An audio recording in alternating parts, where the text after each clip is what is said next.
శ్రీకాకుళం జిల్లా కోటబొమ్మాళి మండలం తులసిపేటలో మంత్రి కింజరాపు అచ్చెన్నాయుడు వితంతు పెన్షన్లు పంపిణీ చేశారు. గత ప్రభుత్వంలో తొలగించిన వితంతు పెన్షన్లు తిరిగి ప్రవేశపెట్టాం.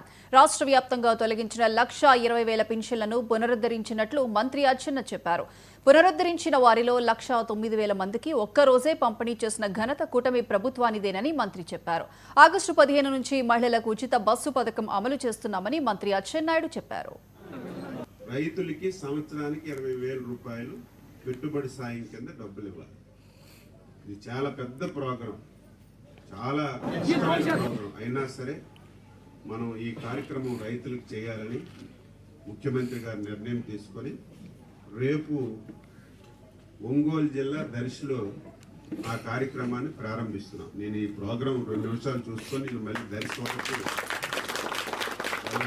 ఎందుకంటే ఆ శాఖ నాదే, వ్యవసాయ శాఖ కాబట్టి ముఖ్యమంత్రి గారితో నేను అందులో పాల్గొవాలి. ఆ కార్యక్రమం కింద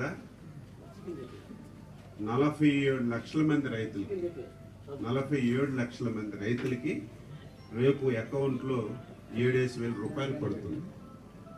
5,000 రూపాయలు చంద్రబాబు నాయుడు గారు ఇస్తారు, 2,000 రూపాయలు మోడీ గారు ఇస్తారు. అంటే ఒక్క రాష్ట్ర ప్రభుత్వమే 47 లక్షల మందికి దాదాపుగా 2,300 కోట్లు రేపు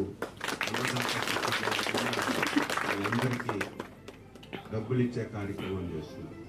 రేపు ఆగస్టు 15 నుంచి మీరు బస్సుల మీద ఫ్రీగా వెళ్ళడానికి అది కూడా మళ్ళీ ప్రారంభిస్తున్నాం. ఇలాగా ఇచ్చిన హామీలన్నీ నెరవేరుస్తూనే ఈ పథకాలు ఇస్తే మనం బాగుపడం, అభివృద్ధి కూడా చేయాలి. అభివృద్ధి అంటే ఏంటి? మీ పొలాలకు నీరు సకాలంలో ఇవ్వాలి, మీ గ్రామంలో డ్రైన్లు కట్టాలి, మీ గ్రామంలో రోడ్లు కట్టాలి, మీకు ఇల్లు కట్టాలి, మీకు అవసరాలన్నీ కూడా మళ్ళీ తీర్చాలి. కానీ గత 5 సంవత్సరాలు మొత్తం అభివృద్ధి అనే మాట ఎక్కడా లేదు. ఉదాహరణకు మీ ఊరు 2014-19 రాధాకృష్ణ మేషారు దివంగత నేత ఎక్కడున్నారో సరే ఆయన వేసినటువంటి కార్యక్రమాలు తప్ప 2019లో ప్రభుత్వం మారిన తర్వాత ఒక్క దగ్గరైనా రోడ్డు వేసారా? ఒక్క అభివృద్ధి ఏం చేశారా? మళ్ళీ మనం వచ్చాం, ఈ రోడ్డు బాగు చేసాం, మళ్ళీ మెయిన్ రోడ్డు బాగు చేసాం. ఆవేళ నేను ఎలక్షన్కి వచ్చినప్పుడు చూస్తే ఆ రోడ్డు బాగు చేశాం. మళ్ళీ ఇప్పుడు ఈ సందు రోడ్డు కూడా శాంక్షన్ చేశాం. మళ్ళీ ఇక్కడ నుంచి గాతల వలస కూడా